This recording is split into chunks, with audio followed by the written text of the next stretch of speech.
నమస్కారం. మన పాఠశాలల్ని సమాజం సహాయంతో ఇంకా ముందుకు తీసుకెళ్లాలి అనుకుంటున్నారా? దానికి విద్యాంజలి ఒక సూపర్ ప్లాట్ఫామ్ అండి. అసలు ఈ పోర్టల్ను సింపుల్గా ఎలా వాడాలో స్టెప్ బై స్టెప్ చూసేద్దాం. ఇంకెందుకు ఆలస్యం, లెట్స్ స్టార్ట్.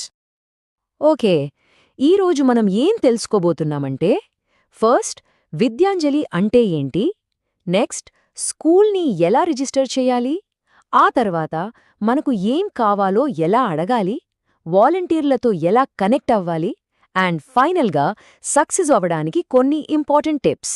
క్లియర్ కదా? సరే, అసలు విద్యాంజలి అంటే ఏంటి?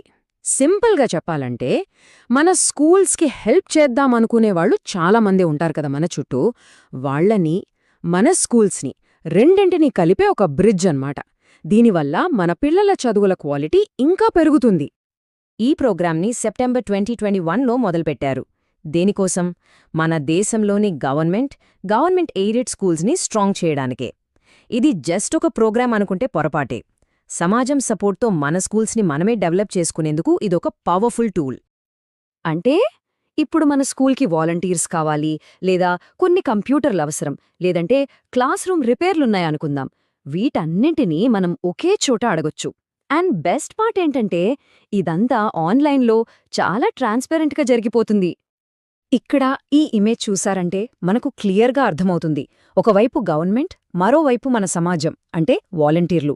ఈ ఇద్దరినీ మన స్కూల్స్తో కనెక్ట్ చేసేదే ఈ విద్యాంజలి పోర్టల్. అంటే ఇదొక వారధిలాంటిది.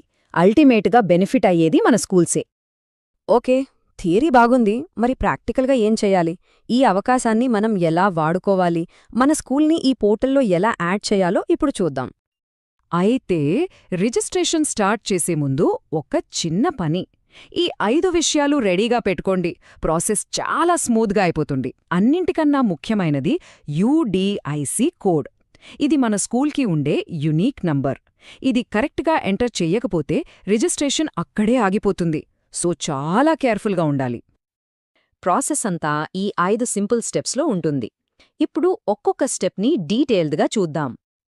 ఫస్ట్, vidyanjali.education.gov.in వెబ్సైట్కి వెళ్ళండి.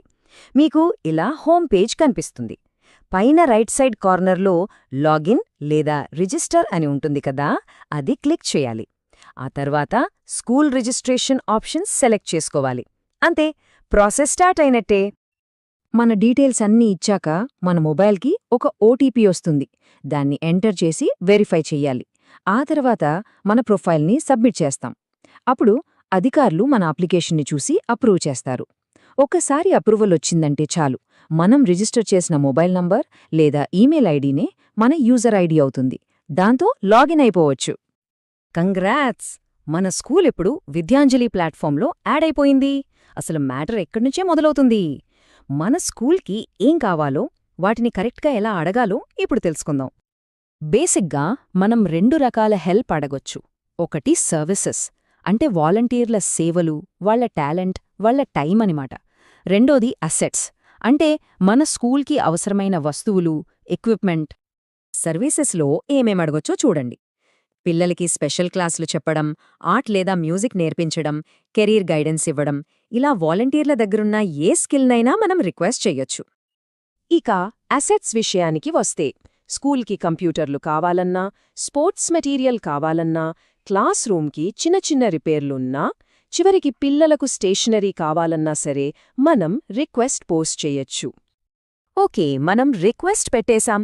ఎవరో ఒక వాలంటీర్ హెల్ప్ చేస్తానని ముందుకొచ్చారు. So what next?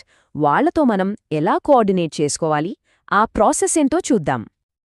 ఒక్కసారి ఈ నంబర్ చూడండి, 50,000కు పైగా. ఆగస్ట్ 2022 నాటికే ఇంతమంది వాలంటీర్లు ఈ ప్లాట్ఫామ్లో యాక్టివ్గా ఉన్నారు. అంటే ఆలోచించండి, మన స్కూల్స్కే హెల్ప్ చేయడానికి ఎంత పెద్ద కమ్యూనిటీ రెడీగా ఉందో. ఈ వాలంటీర్లెవరనుకుంటున్నారు? రిటైర్డ్ టీచర్లు, డాక్టర్లు, ఇంజనీర్లు, ఆర్మీ వాళ్ళు, హౌస్ వైఫ్స్, మన పూర్వ విద్యార్థులు, ఇలా సొసైటీలో ఉన్న ప్రతి ఒక్కరూ ఇందులో భాగం కావచ్చు. అంటే మన స్కూల్స్కి దొరికే ఎక్స్పీరియన్స్, స్కిల్స్కి లిమిట్ లేదన్నమాట. ప్రాసెస్ చాలా సింపుల్.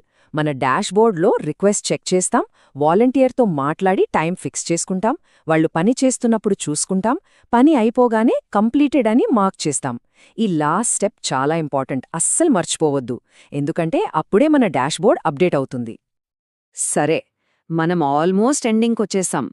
ఈ విద్యాంజలి ప్లాట్ఫామ్ నుండి మనం మాక్సిమం బెనిఫిట్ ఎలా పొందాలో చెప్పే కొన్ని కీ పాయింట్స్ ఇప్పుడు చూద్దాం. ఈ 4 విషయాలు గుర్తుపెట్టుకుంటే చాలు. ఒక స్కూల్కి ఒకటే లాగిన్, మనం పెట్టే రిక్వెస్ట్లు క్లియర్గా, డీటెయిల్డ్గా ఉండాలి, కనీసం నెలకు ఒక్కసారైనా డాష్బోర్డ్ చెక్ చేస్తూ ఉండాలి. ఇక ఫైనల్గా వాలంటీర్లు చేసిన పనిని ఫోటోలు తీసి అప్లోడ్ చేయండి. ఇది మన స్కూల్కి మంచి పేరు తేవడమే కాదు, చూసిన వేరే వాళ్లకు కూడా ఇన్స్పిరేషన్గా ఉంటుంది. కొన్నిసార్లు టెక్నికల్ ఇష్యూస్ రావచ్చు, కామన్, కానీ టెన్షన్ పడాల్సిన అవసరం లేదు. ఇక్కడ చూడండి, కామన్గా వచ్చే కొన్ని ప్రాబ్లమ్స్కి సింపుల్ సొల్యూషన్స్ ఇచ్చాం. ఓటీపీ రాకపోయినా, పాస్వర్డ్ మర్చిపోయినా ఏం చెయ్యాలో ఇక్కడ ఉంది. So no worries. చిన్న డిస్క్లైమర్, ఇక్కడ చెప్పిన సమాచారమంతా పబ్లిక్గా అందుబాటులో ఉన్న గైడ్స్ ఆధారంగా ఇచ్చింది. ఎప్పటికప్పుడు కొత్త అప్డేట్స్ వస్తుండొచ్చు, కాబట్టి లేటెస్ట్ ఇన్ఫర్మేషన్ కోసం ఎప్పుడూ అఫీషియల్ విద్యాంజలి వెబ్సైట్నే ఫాలో అవ్వండి. ఈ సమాచారం అందరికీ ఉపయోగపడిందని ఆశిస్తున్నాం. ఇది మరింతమంది టీచర్లకు, హెడ్ మాస్టర్లకు చేరాలంటే తప్పకుండా షేర్ చేయండి. అలాగే లైక్ చేసి సబ్స్క్రైబ్ చేసుకోవటం మర్చిపోవద్దు. చూశారుగా, టెక్నాలజీని వాడుకుని సమాజానికి సేవ చేయడమే డిజిటల్ ఇండియాలోని ఒక ముఖ్య ఉద్దేశ్యం. ఒక్కసారి ఆలోచించండి, మన స్కూల్ మన చుట్టూ ఉన్న కమ్యూనిటీతో కలిస్తే ఎలాంటి అద్భుతాలు సృష్టించవచ్చో. ఆ దిశగా మొదటి అడుగు వేయడానికి ఇదే సరైన సమయం. వెంటనే vidyanjali.education.gov.in లో మీ ప్రయాణాన్ని మొదలుపెట్టండి.